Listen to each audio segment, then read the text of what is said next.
Hello, everybody. Filtering into the alignment now. Welcome. We're going to start in a couple of minutes. We're just going to wait for people to join.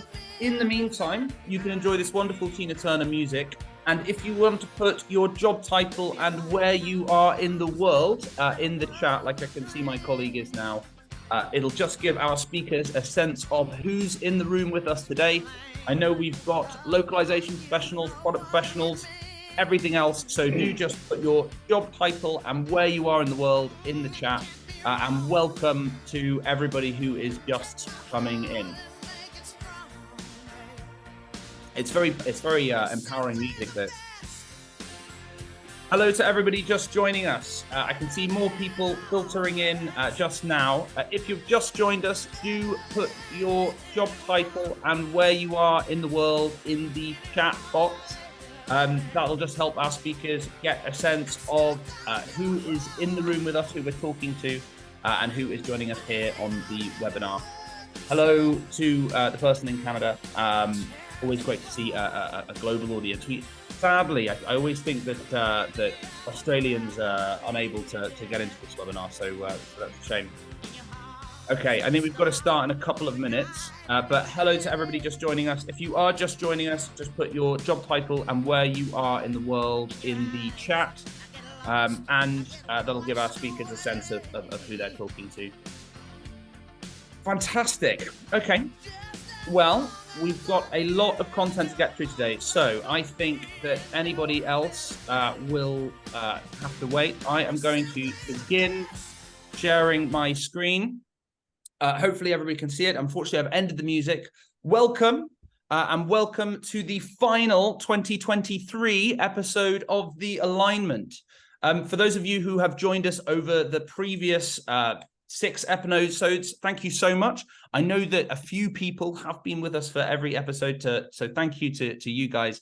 If you've not, don't worry, you can find all of the content online. It is on our website on a link that my colleague will shortly put in the chat. But in addition to that, we are a forward-facing webinar series. So we're looking forward to 2024. We've got loads of really exciting ideas for what we're going to cover in the next few episodes, but we're not releasing them yet. If you would like to be notified as those details come out and when we're ready with those subjects and those dates, please do sign up via the link provided. You can also find the episodes I just mentioned through there. And if you have ideas for what you want us to cover, you can always send us an email.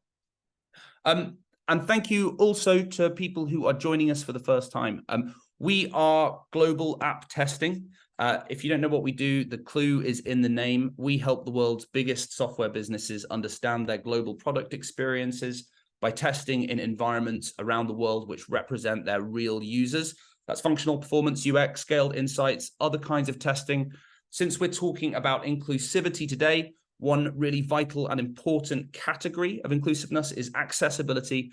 And recently we helped Booking.com reach their accessibility goal. We're going to post the case study in the description in the chat box now. So if you're interested in reading about that or in following us up with us, then please do. We'd love to talk to you more about it. So today's episode is inclusivity. The way that the alignment works is we have 4 amazing speakers here today. They're all going to be speaking for a short period on the webinar title, but for the most part, it's going to be a panel. And during that panel, I would want them to answer your questions. So if you have questions for them, please, the idea is that you do ask them. And the way that you would do that is using the Q&A function. It's like a little chat box down there. That'll just help people see which questions are addressed to them and sometimes write out answers if we don't get round to answering them. I think the best questions always do come from the chat box. So I'm going to keep rabbiting at you to ask questions. We have 4 amazing speakers today. The first person to speak will be my colleague, Olga. Olga is going to be talking about how localization teams can make their products more inclusive. So the dual point of today's episode is inclusivity and leveraging localization teams to drive that forward. She'll be followed by Stefania Russo. Stefania is the head of UX content at Glovo. If you don't know Glovo, it's a Grubhub, DoorDash delivery competitor that is in a number of European countries and has recently pulled off some fantastic inclusivity projects. We've got Doug Kim. Doug is the Principal Design Manager at Microsoft. Doug helped build Microsoft's inclusivity toolbox. So really excited to hear a little bit about that and best practice in one of the world's leaders in inclusivity. And then finally, I have some questions for Hinde Lamrani. Hinde is the Digital Marketing Services Director at Acolad, which among other things manages translations. So we're going to be hearing about how you can drive additional inclusivity in your translation processes. So a packed schedule today.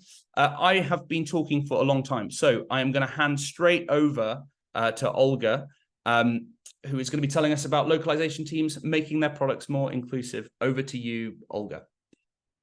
Thank you, Adam. Hello, everybody. My name is Olga Skoczek. I come from Poland. And here at Global Lab Testing, I lead a program that is called Scaled Insights. I know this is not a very commonly used name, so I want to tell you a bit more about what Scaled Insights are. So the goal of the program is to provide user insights from local markets across the globe, and such knowledge can help our clients look at the audience more broadly and hear voices of people they might not have a chance to interact with directly. So let's say that the client is based in the US, and we are able to provide insights from various different countries, for example, like Malaysia. And I suppose it is not very easy to conduct research in Malaysia. So here's where we come in and help connect those clients with insights from markets all around the world. Now, our other speakers here today are going to talk about how they have made their products more inclusive. And meanwhile, I would like to pave the way for them by talking about inclusivity in a more general sense. So speaking of inclusivity, one very, very important thing that I want to share with you today is that inclusivity is not only the right thing to do, as we are told, but it is also a profitable thing to do. Because naturally, as you gain more happy users in more markets, your business naturally grows. When you consider this, you can frame your plea to your stakeholders in a different way than before. Inclusivity might no longer seem to be a cost, and hopefully it will start to be seen as something that it truly is, which is an investment that will eventually pay off. And now, speaking of investment, so it is often considered that inclusivity is something that you add on top of an existing product, which makes it super, super expensive to implement.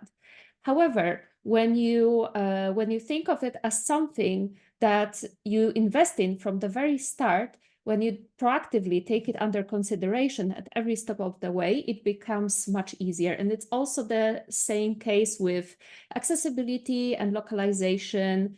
If your teams embed them in their daily work, then at some point it will become something natural. It will become an integral part of the process. It will be something like, when I think about it, for example, clean code principles or Jira tracking, those are things that are not exactly a must, but this is something that we learned along the way, and now it's super natural for us to go by those principles and do those things. Now, there is one more thing that I want to touch upon. So we tend to think about inclusivity along the lines of different countries, different cultural backgrounds, different accessibility needs, essentially various kinds of identities. However, this is just a tip of an iceberg, okay? And I would like to mention here a few user segments that often get overlooked in product development. So first, people with bad internet access. So in the West, we are used to fiber internet connection. We are used to unlimited 5G data plans. However, there are still many places across the globe. I think even in Europe, where I live, there can be many places found where this is just not the case. And there are places where you can get very, very little data for a very high price.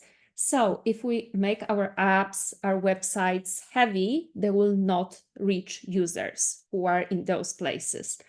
And for example, in our other event, Neil Doughty from the BBC talked about about how they invested in global user experience. And one example that he mentioned was that Nigerians were likely to use technologies on their phone that allowed them to save data. And now the effect of this for the BBC was that it interfered with media quality. And this is exactly the kind of issues that I want to bring your attention to. And now the second thing, the second example are people with low-end hardware. And here I would like to share an anecdote from one of the companies that I worked with in the past. So at some point, they decided to stop supporting their app for Android version 5 and older. For context, if somebody doesn't know, the latest version of Android is now 14. So 5 is indeed kind of old. But the point is that it was assumed that since it's such an old version, there are sure not many people who are still using it, like little to none. And yet they did that. They stopped supporting those devices, and many users with older phones spoke up that they felt excluded and they felt left behind by the company that they trusted. So we need to keep in mind that the majority of people don't have the latest iPhone.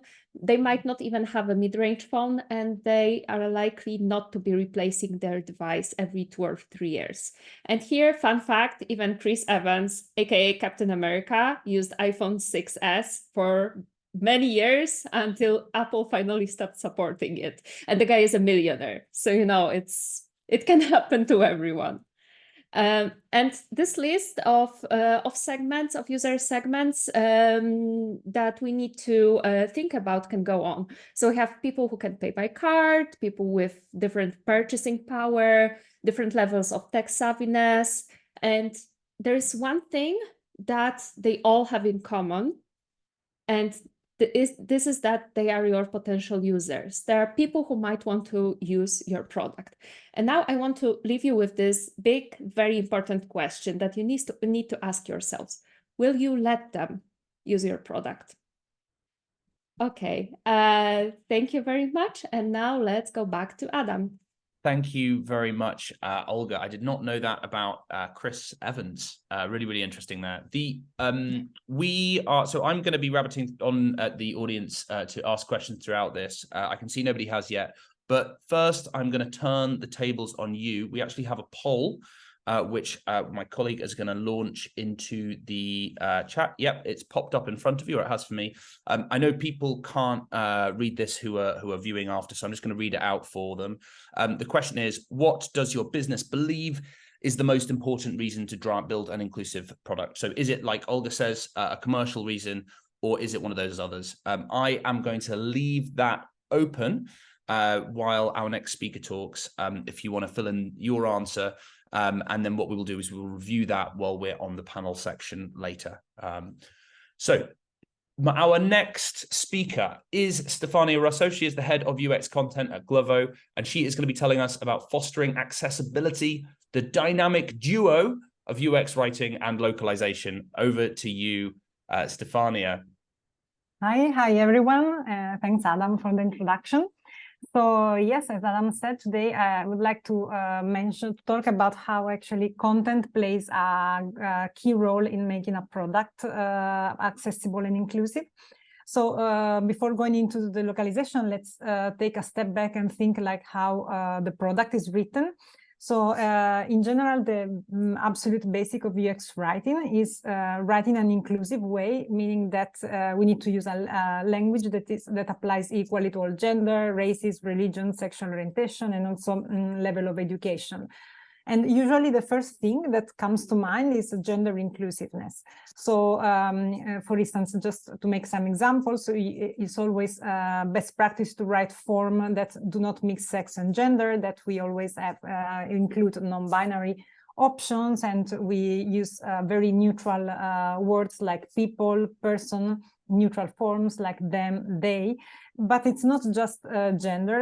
Inclusive language also means taking into account the structure of other languages. For instance, if you think of an input form, that usually where you are required just to enter a minimum 3 characters, but then there are other names like Chinese proper names that have they can have 2 characters, so then the user is blocked and then cannot proceed. Also, it's a really non-inclusive situation when some forms or input fields do not allow for special character. Here, I think that the role of UX writing is key in solving that friction for the user by adding some sort of explanation and showing some sensitivity towards the user. On top of this inclusivity, there are a lot of accessibility best practices that fall under UX writing.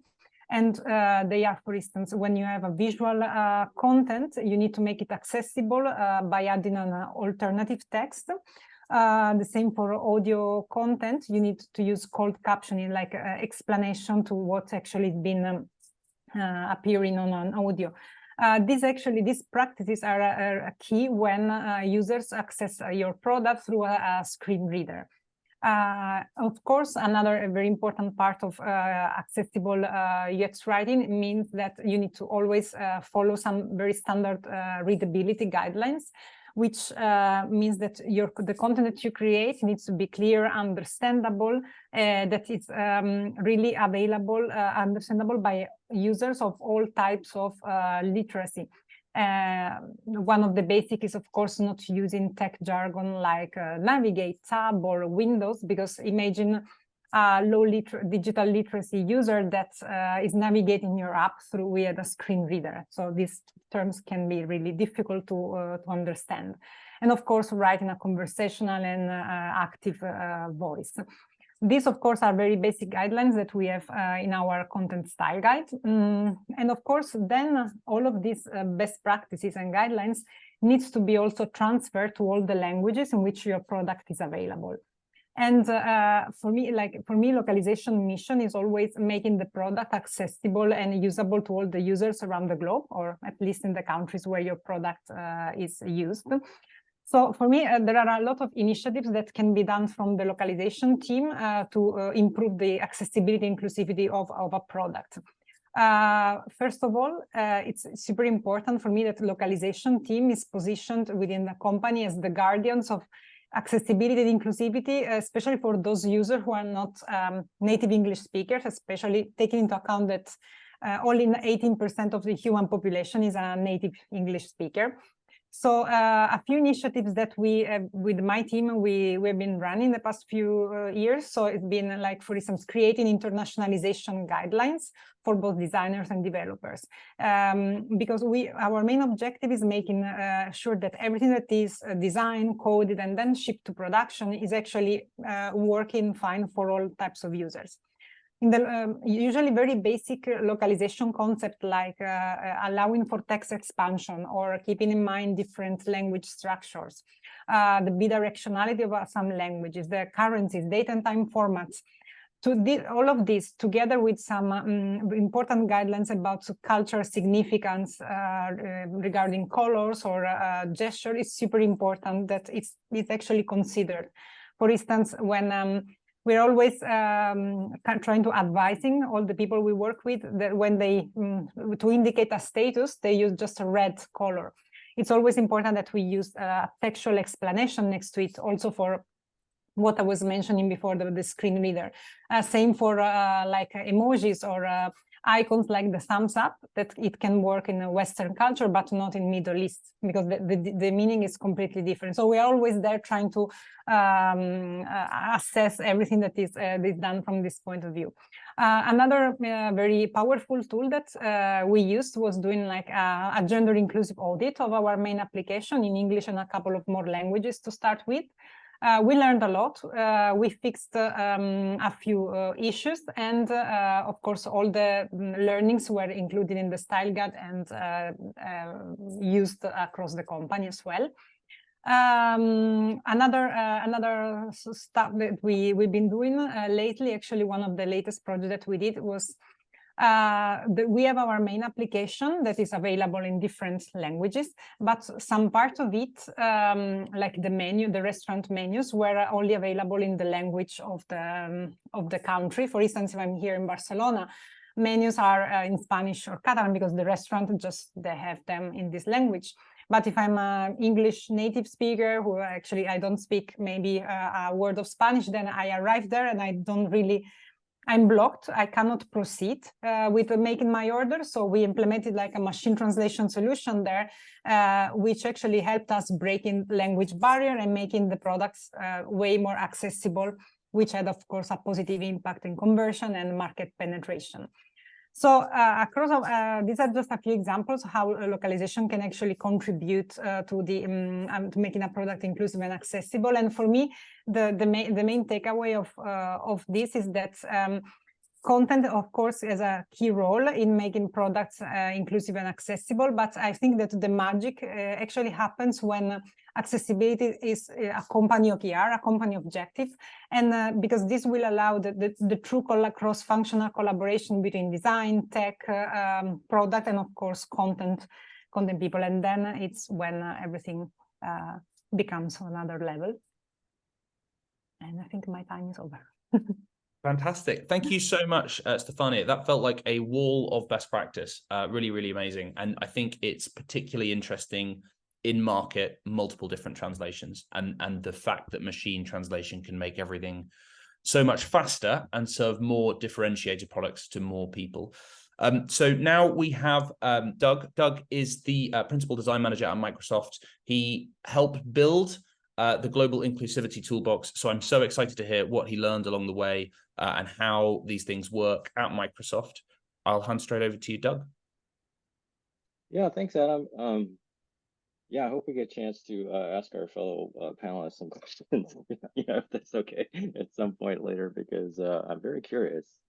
I want to know what phone Iron Man has. But anyway, so yeah, since 2015, we've released what we call the Inclusive Design Toolkit, which you can get to by scanning the QR code there. And it's really based on these three principles. The first is recognize exclusion. The second one is learn from diversity. And the third one is solve for one, extend to many. And these principles we developed as part of a toolkit to help people design more inclusive products. And really the first iteration of this was aimed at people with physical disabilities, and really based on this notion that a disability is not a physical condition. It is a mismatch between a human being and their environment. And as creators of environments, it's on us, especially in the digital context, to be able to change those environments and adapt them to people's needs rather than the other way around. And when we first developed this toolkit, what we very quickly realized that, just approaching it from a physical disability lens was important, but a very small piece of the pie that you could actually think of as the world of inclusion. And so since then, or even, as we were releasing it, realized there were so many different domains or different areas of humanity that we could extend this practice into.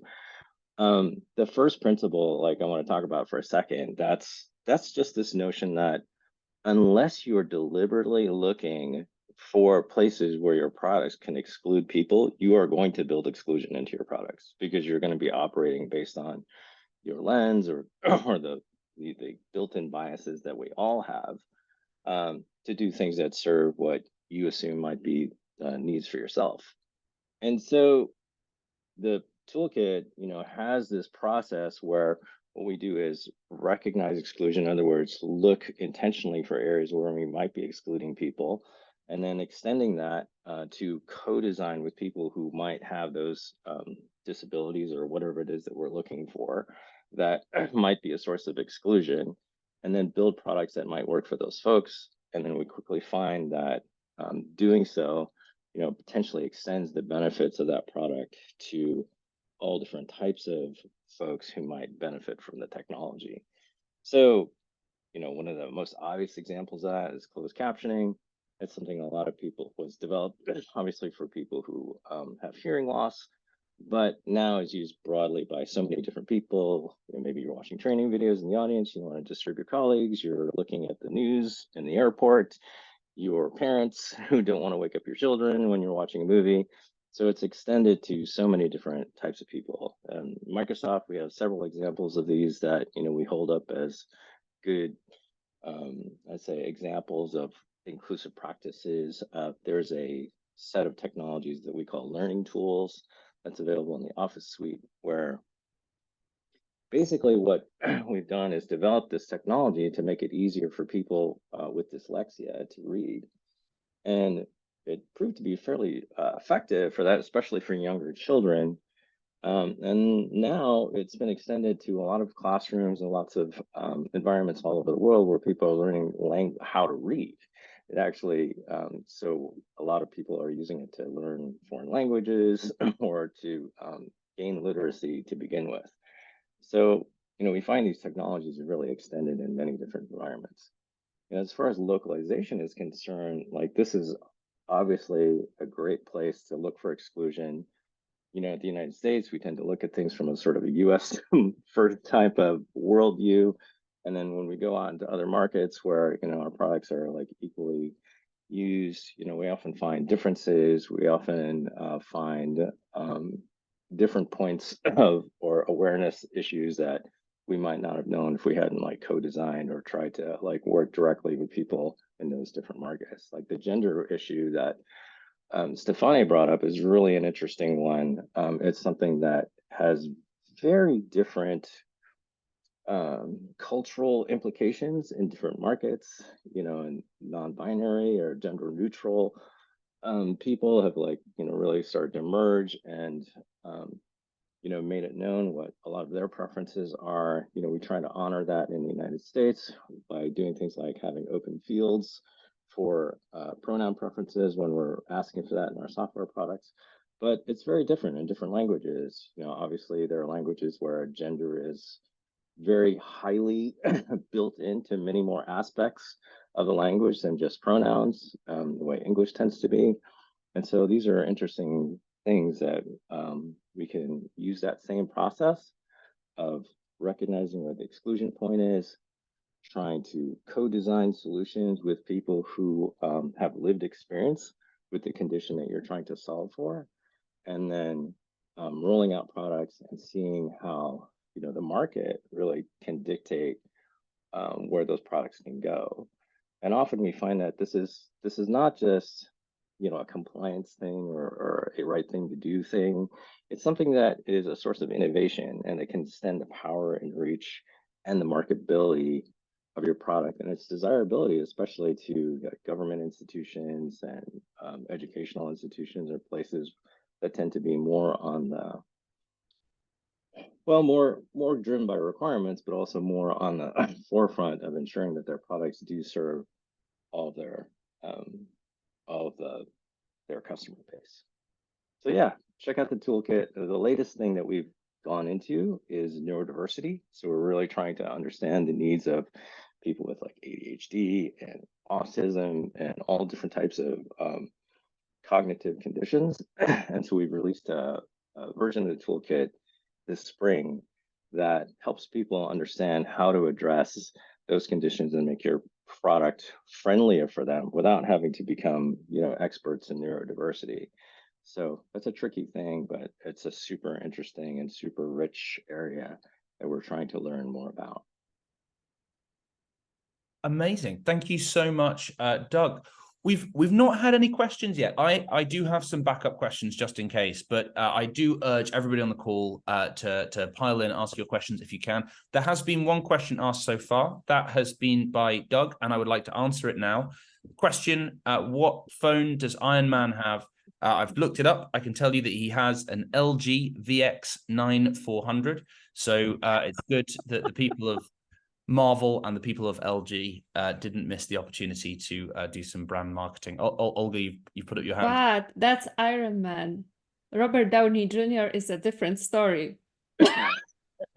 Yeah, I don't know what. I'm sure that tracing all of the brand deals would be exhausting. So I don't propose we go any further down that rabbit hole. So our final speaker today is Hinde. Hinde is the digital service marketing services director at Acolad. Acolad do a number of different things as a localization partner for their clients. One of those things is, of course, translation. First of all, hello there, Hinde. My first question for you is, what kinds of inclusivity issues would a business typically run into during a translation process? And to just help us understand how you guys are thinking about inclusivity over at Acolad.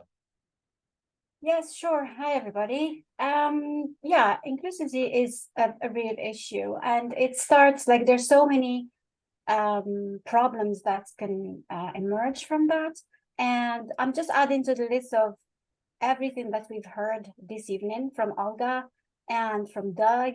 It could be related to, race, religion, heritage, the content that we are creating, your content, should be, the inclusivity should be expressed through your own content, and you need to make a decision using a cultural lens, taking care of the target language is also linked to the source. So whatever is produced in the source, you will find in the translation. So to avoid falling into all those traps that can come with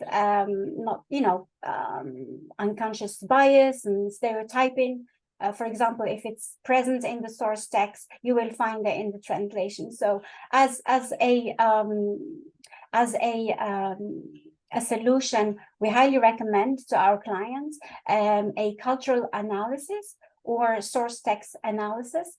The source text analysis can be also related to culture and to bias. It couldn't be like anybody here who's listening, who's in the localization industry, know that you can do source text analysis from a linguistic perspective, but the source text analysis I'm talking about is related to this.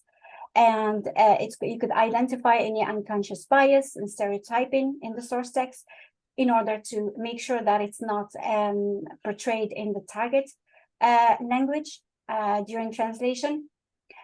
Make sure that there are some appropriate symbols or icons in the translated text, there's the ethnicity with regards photos or images. Some images are not appreciated by some audiences. Sometimes you could fall into conflicting colors with regards symbolism. For some cultures, you could be using a specific color with good faith, and it means something completely opposite in some cultures. We have religious undertones, gender conflicts. All of this could be avoided basically by doing an analysis of the source text. Source text analysis is very important, and this is at the very beginning before you even push your content for translation. There's also the fact of even just educating your content writers. They are writing the content in the source with their own audiences in mind. They're writing, if you are in the US, they're writing for US people. They're not writing for international audiences. So they just need to be kind of educated of the number of markets this content is going to be translated to, and keep in mind by not using something like idioms or expressions that will be understood only by US audiences, things like that. I think we could even push it further. This is just the basic source text analysis, where you actually identify any liabilities, like legal liabilities, product restrictions in target country, things like that, that could be avoided during translation. But this could be pushed a little bit further to more analysis. And this is like, my background is in international SEO, and we use this a lot. I did share with you a slide. If you could, Adam, if you could show it, please. I've actually, this is from Gert Hofstadter. He's a Dutch social psychologist, and he developed the Hofstadter's cultural dimensions factor analysis. This is, I actually started using this since I think 2012, and it's really useful. It helps me a lot for projects for SEO purposes, but it also helps from a cultural perspective. He came up with these 6 dimensions, and as you can see in the screen, we have the difference between Argentina, Germany, and United Kingdom are really big in some of the dimensions. If we look, for example, at uncertainty avoidance, people in Argentina tend to avoid uncertainty way more than people in Germany or the United Kingdom. And what does that translate to? It just translates into making sure that whatever content is produced for your users, your audiences in Argentina are very clear and wouldn't, like, for example, let's say we're closer to the buy stage, they need a lot of reassurance. Like, for example, it is that the payment is safe, that if they're not happy with the product, they can return it, and lots of reassurance. If your source text doesn't have all this and it just gets translated, you will be losing your consumers at the last stage because you haven't done enough reassuring there for the Argentinian audience. So sorry, just to double check I understand this correctly. So what we're looking at here are 6 attributes that we're saying apply to individual markets. So we're saying that the Argentinian market has more power distance than Germany and the UK, and that should, in terms of how we translate the content, that should affect what we write. How are they measuring this? It's complicated. It was created back in the 80s, I think, by Gert Hofstadter. But you can actually, if you do some research on this, there is some tools out there where you can actually just input the markets that you're targeting, and you could see the results. These are, we're not talking about the markets. We're talking about the people. This is a social tool to understand better how people think and how they behave. Like, we're looking at long-term orientation, for example. Here we see that the Germany, it's way higher than the others. And say you're selling, I don't know, you're selling washing machines or something. I mean, if you focus all your content, you're talking about it is pricey, but it can actually last for 12 years. So Germans would be very interested in that product because it's their focus on long-term orientation. In Argentina, they're not interested. Just give me a cheaper one. I just need one now. I don't care if it lasts for 12 years.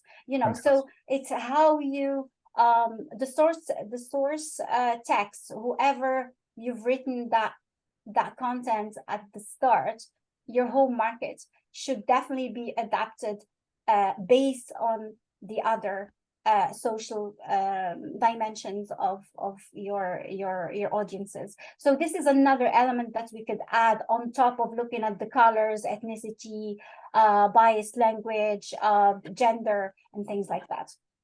Fantastic. And then one final question in the final minute, just before we share the results of the poll. So before we talked a little bit about inclusive AI, can you just quickly paint us a picture of how inclusive AI is working in machine translation?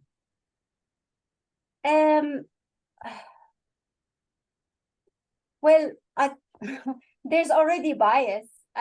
Because the most powerful LLMs are trained in about like 20 high resource languages led by English. So this is in itself is amplifying the bias in global commerce and innovation. But like inclusive AI is very present, and it could be used for multiple uses. For example, voice recognition systems, they could be trained for a lot of different accents.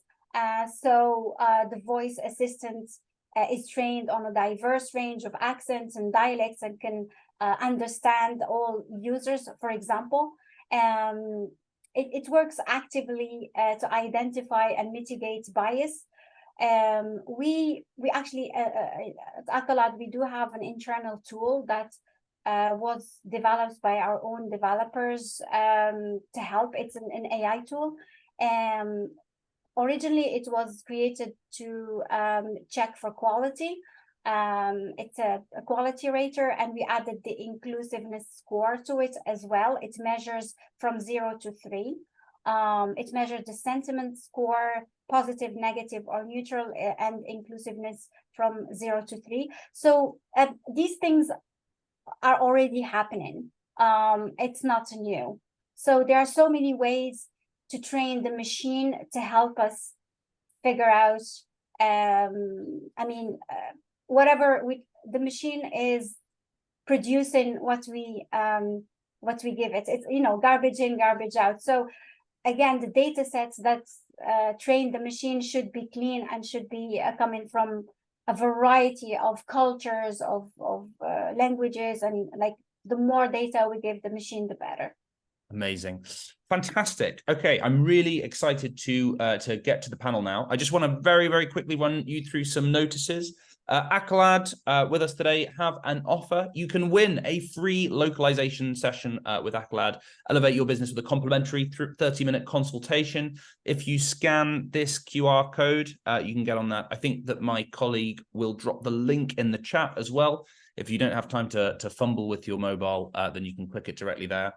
In addition to that, we are running our regular offer that we do that is exclusive to alignment listeners. That is that you can undertake a free audit of 3 live software products that you have somewhere in the world, and we can come back to you with functional issues or other kinds of issues that will make your product more inclusive. So if that is something that interests you, please do scan it. In addition to that, my colleague is putting the link in the chat right now. And you can click through to that as well. And then finally, as I said before, I'm just going to remind you one more time, get notified for 2024. It's very easy to forget all of the fantastic insight that we generate in the alignment over the course of the holiday season. But please do sign up, and then we will be excited for the new year. So I am going to, I love my my light speed toggle here. I'm going to exit the screen share. And I want to start just by sharing the results of the poll.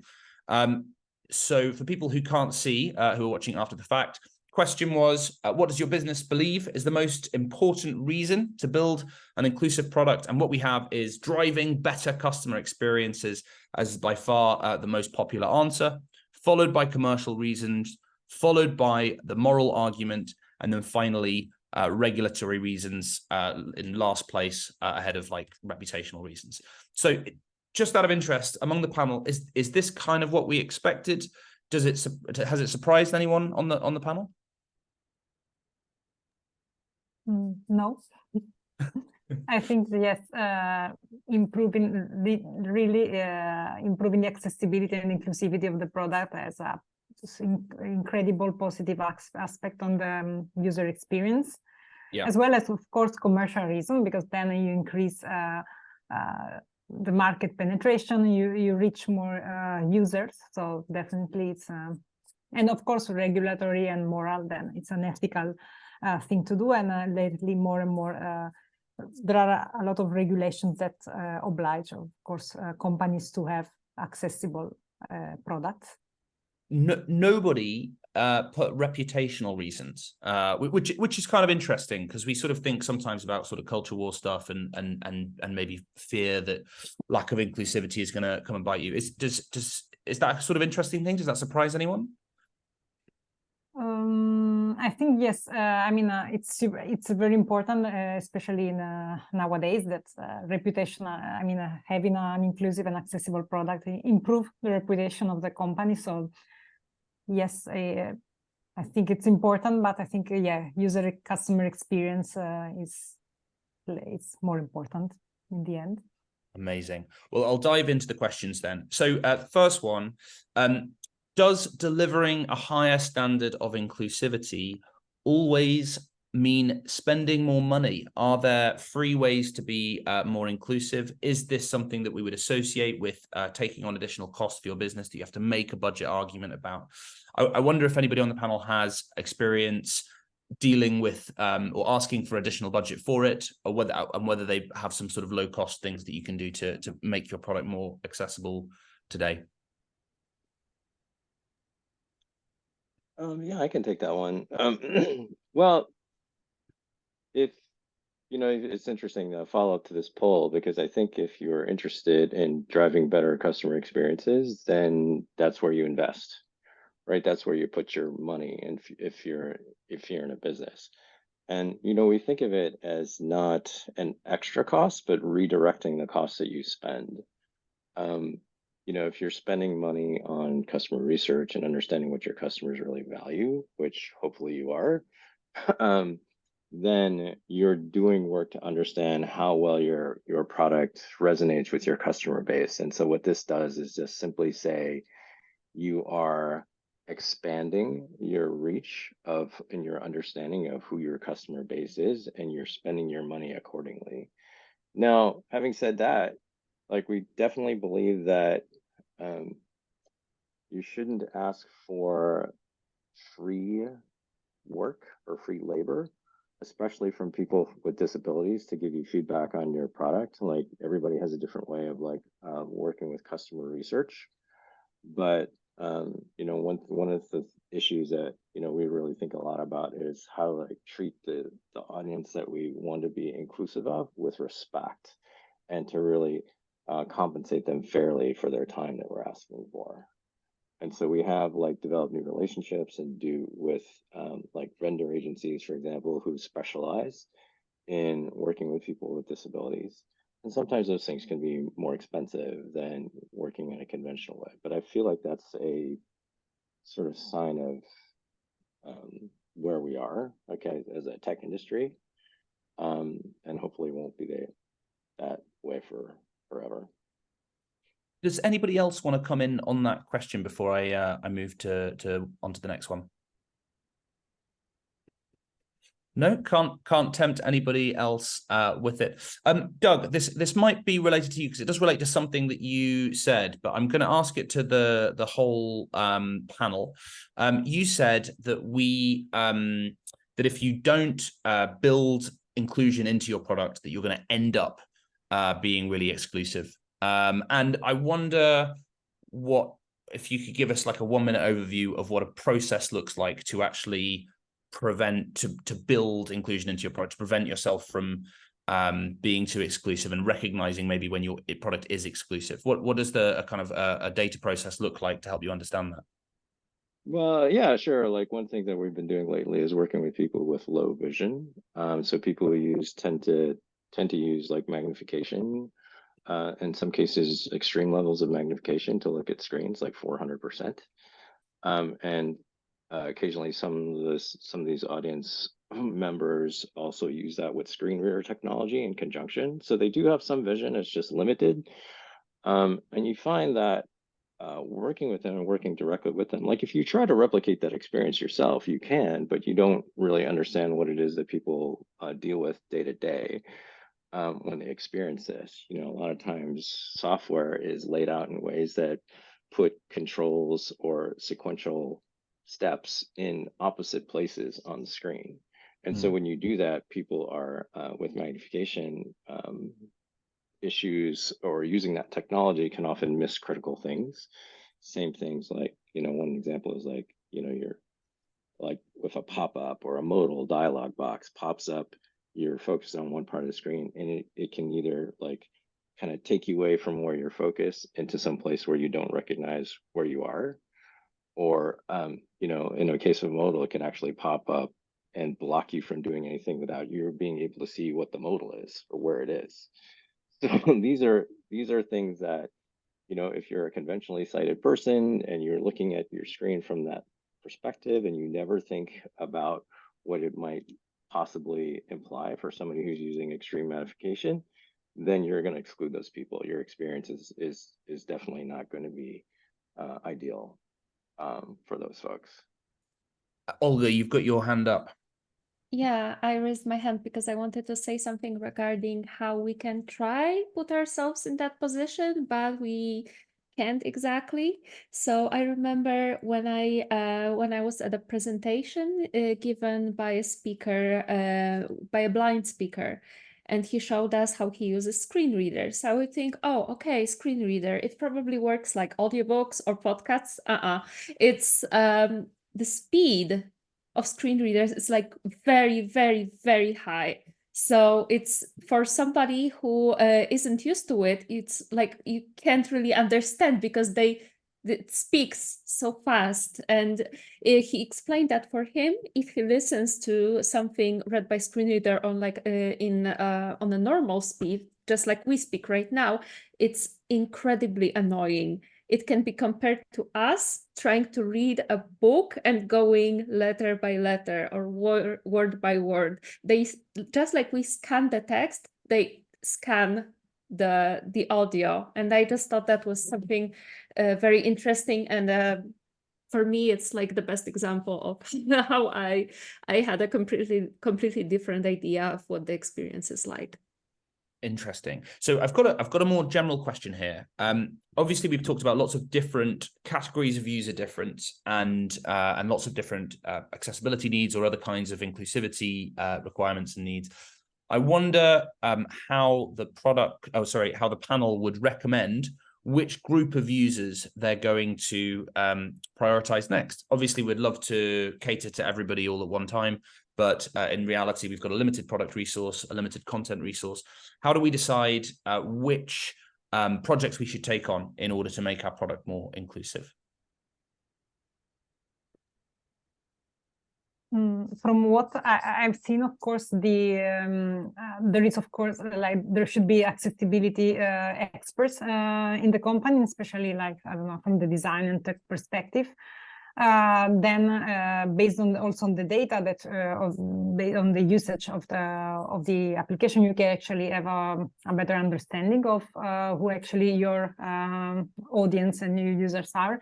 And also, if accessibility is also a company OKR, a company objective, then, and depending also on everything that you want to achieve as a company, then you decide. What I've seen also is that if there are sometimes audits done by other third parties that are specialized on accessibility, and then sometimes this type of results audit actually help a company say, okay, this app is really not accessible for blind people. This one is not accessible for deaf people. So based on that, also it's always a cross collaboration and alignment in terms of objectives, time, resources, the typical trade-off that happen for everything. And do you target yourself before and after? So you'd get a report like this, it would identify an area that you'd want to improve on, and do you do it sort of afterwards? How do you identify whether you've done what I've seen is basically based on it really depends. I can talk only for what I've seen myself, of course. Based on, for instance, what we saw with an external company running a report, then there are areas of improvement. And then, of course, the typical balancing of resources and effort, then you decide the area that you want to prioritize first, and then the rest will come. Amazing. Somebody who has joined the webinar during the entry questions, they asked how the panel keeps up to date with the latest language trends. There's obviously a huge amount of information that you need to process. A lot of the best practices are changing all the time. Can the panel give any recommendations for how they keep on top of what is the newest best practice in localization and inclusivity?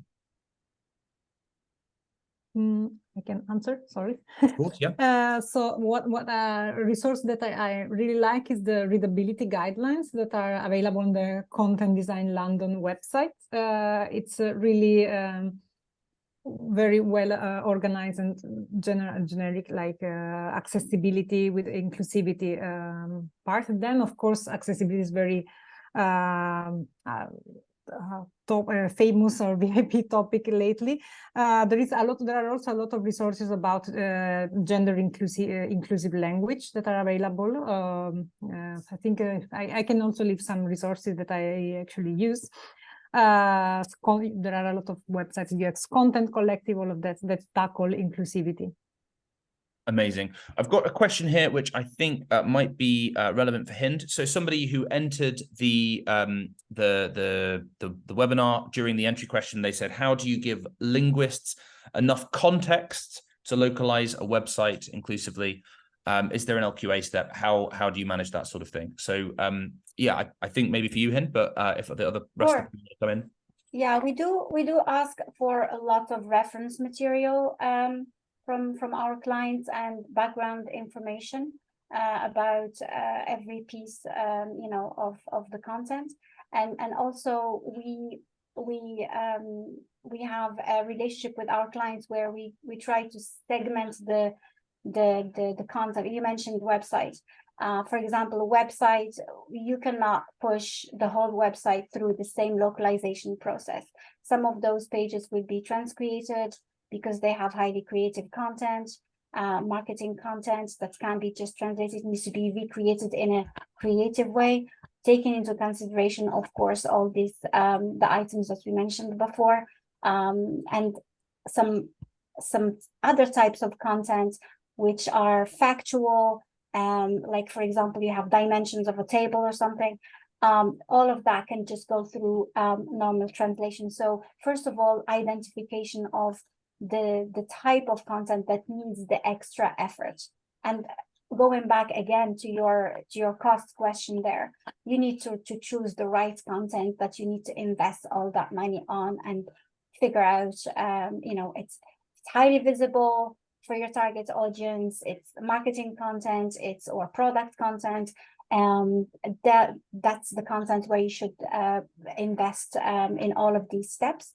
And with regards to the question about linguists, of course, we provide a lot of information that we ask the client for, and we also add some instructions related to that. Like, for example, can you please have a look at this from a cultural perspective and let us know if you see anything that will be untranslatable, or maybe we should come up with something completely new. And this actually happens a lot, especially for Japanese, where we actually have to go back to the client and say, look, your source text for this particular page is not going to fly in this market.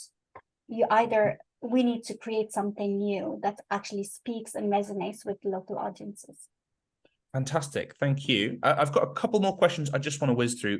One of them, Doug, I think this is probably one for you, but this was really interesting to me. So you mentioned neurodiversity there. Without going into too much detail, could you just give me a sense of how a product would adapt for a neurodiverse person? Are we talking about we're talking about product level adaptations that make it more usable, something like that? What's the deal there?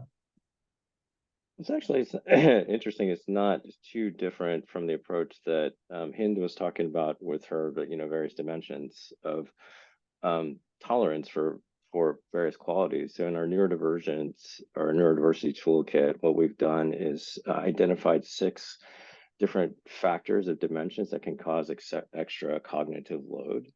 And one of those, I think, is related to one of the factors she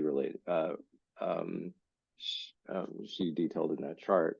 We look at it as decision making. So we find that a lot of our customers, if we do not provide enough support for decision making, and the consequences of your decision can get stopped, right? So this is typical for example, a lot of people with autism or ADHD. They may be hesitant to make a decision if the consequences are unclear.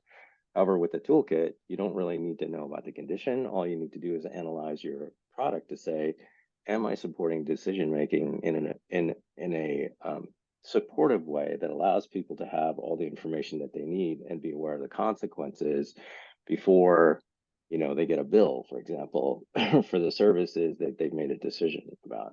I work particularly on Azure, which are cloud infrastructure service, and it's very possible to make decisions that have enormous implications for you or your company, or your billing, for example, without and if you don't have awareness of what those implications might be, it could stop you from making a decision. So one thing that you can do is identify those folks who may be like more hesitant. Like, for example, I guess in the Argentinian market, that's new information to me. I didn't know that. That we would provide more support for making better decisions and understanding what the consequences of those decisions might be. Fantastic. Well, here in the UK, it is 6 p.m. Around the world, it is turning all kinds of different hours. Thank you to everybody, especially who is joining us after 6 p.m., including our two speakers who are doing so. So thank you, guys. This is the final alignment of the year. One more final plug. If you have enjoyed yourself, please do sign up to be notified about 2024, or please do send us a message in marketing@globalapptesting to tell us what you think would be an interesting thing to cover in the new year. It has made an amazing alignment, guys. Thank you so much for your time. And with that, I will bid everybody on this call adieu. Thanks very much, guys. Thank you. Thank you. Bye-bye. Thank you. Bye. Bye.